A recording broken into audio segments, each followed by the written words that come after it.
Hello humans, welcome back to the Slackline Quote of the Day broadcast.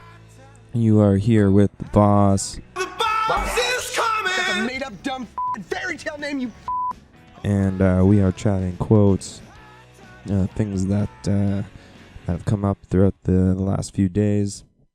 It is February 5th, 2018 here in Vancouver, Canada.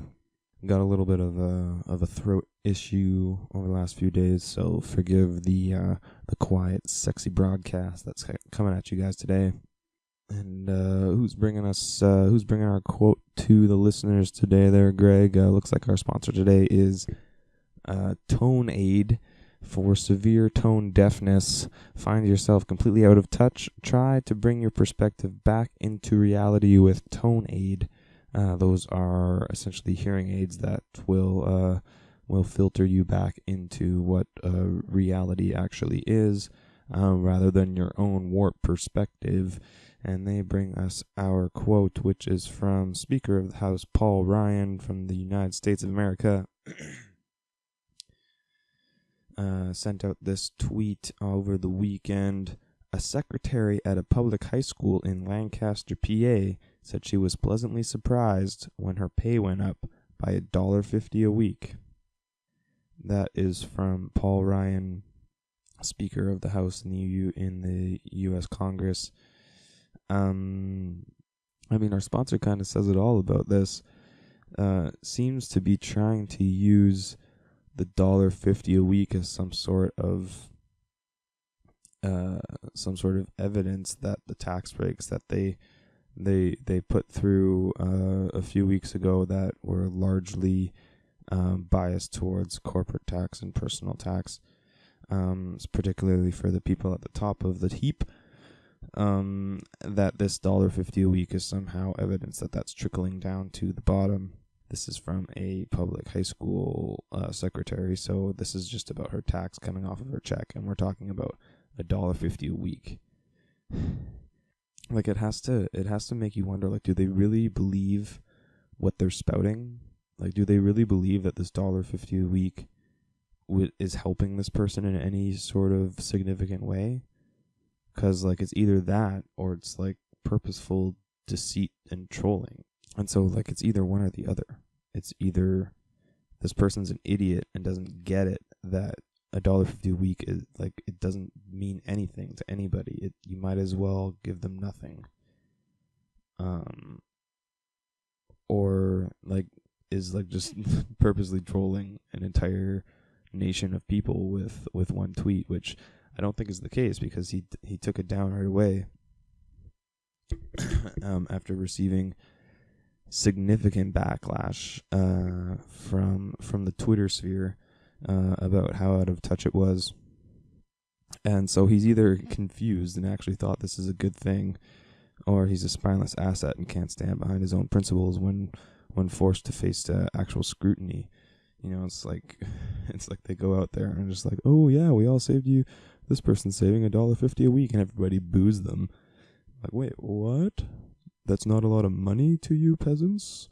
What do they mean I'm out of touch? She can afford Costco now. What more does she want? I mean, can't $1.50 get people an extra meal or two a week? No? You mean money value has changed since the golden era when only white men worked? I don't understand.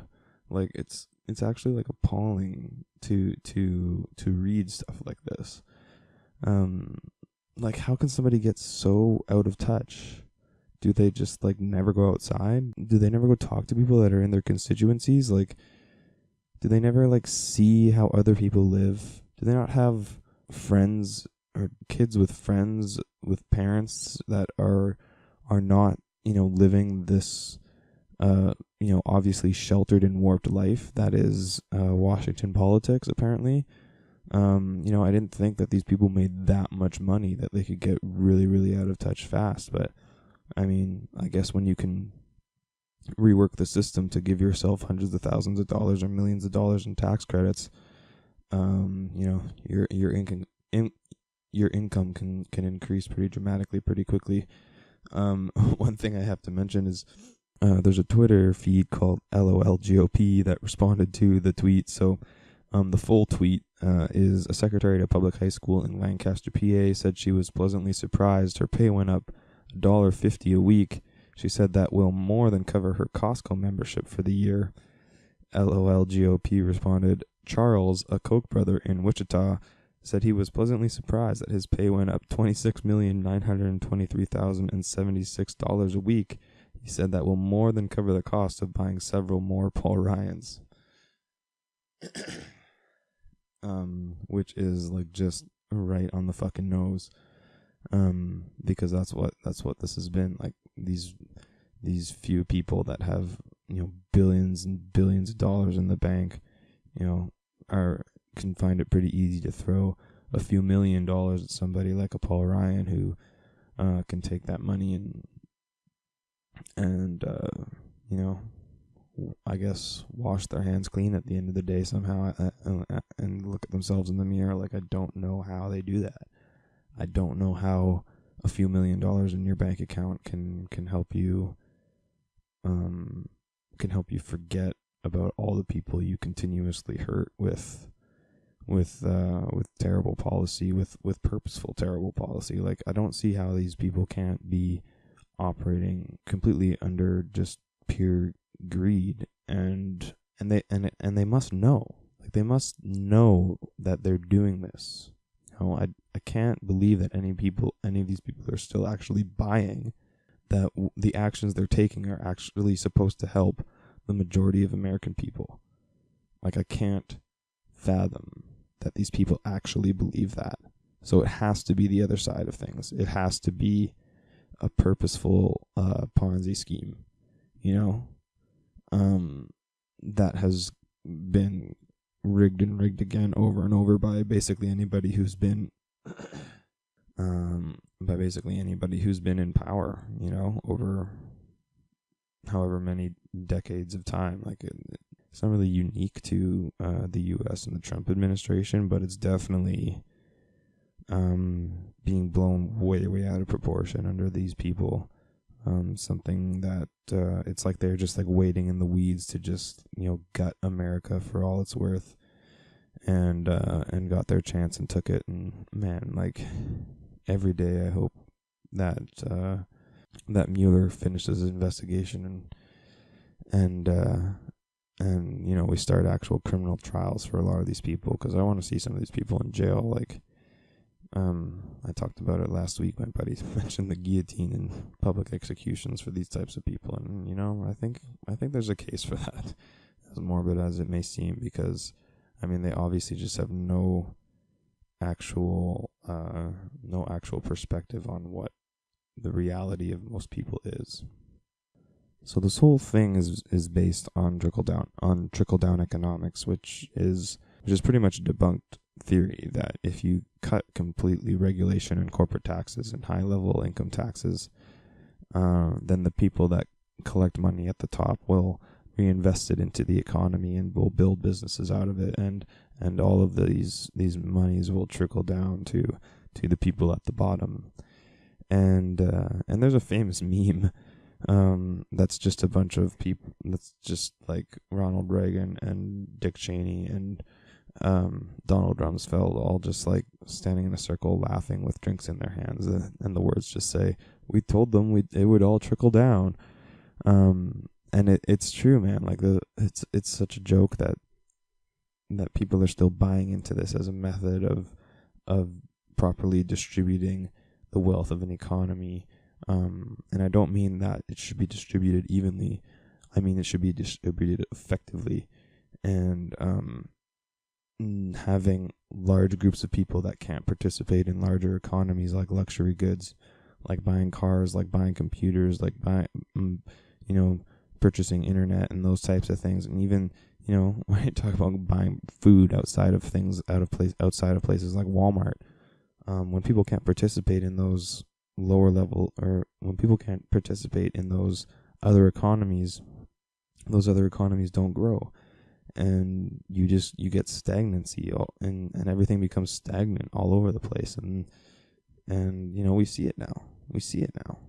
The administration, the Trump administration, likes to throw out that the economy is doing great, that the stock market is up, and Not, again, like having no perspective on the idea that like the stock market being up doesn't help like 80% of the people that live in that country. It doesn't help them.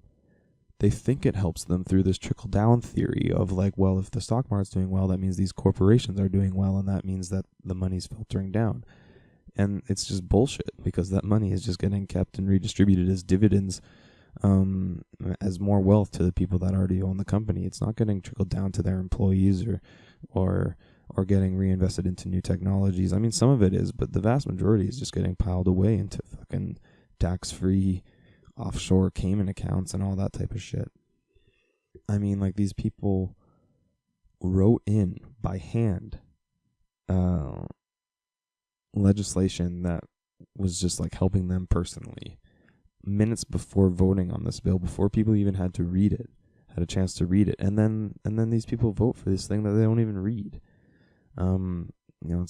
It's just like an embarrassment to democracy and to government process. It's just it's a fucking joke, and I hope that a lot of comeuppance happens here in the next year or so. So, anyways, I think that's where we'll stop for today. That quote is from Speaker of the House Paul Ryan in the United States. A secretary at a public high school in Lancaster, PA, said that she was pleasantly surprised her pay went up $1.50 a week. She said that will more than cover her Costco membership for the year. And that quote, again, Paul Ryan, Speaker of the House, a tweet that he very quickly removed after getting absolutely lambasted on Twitter. And that quote brought to us today by Tone Aid Hearing Aids for severe tone deafness. Finding yourself completely out of touch? Try Tone Aid to bring your perspective back into reality. Thank you again to Crooked Spies for providing the music today. Make sure you're following all the accounts: Instagram at the.slack.line, Twitter at slackline_radio, YouTube and iTunes at the Slackline Podcast. You have been listening to The Boss. The boss is coming! That's a made-up dumb fairy tale name, you. Thanks again to anybody paying attention, and we will talk to you tomorrow. Have a good day.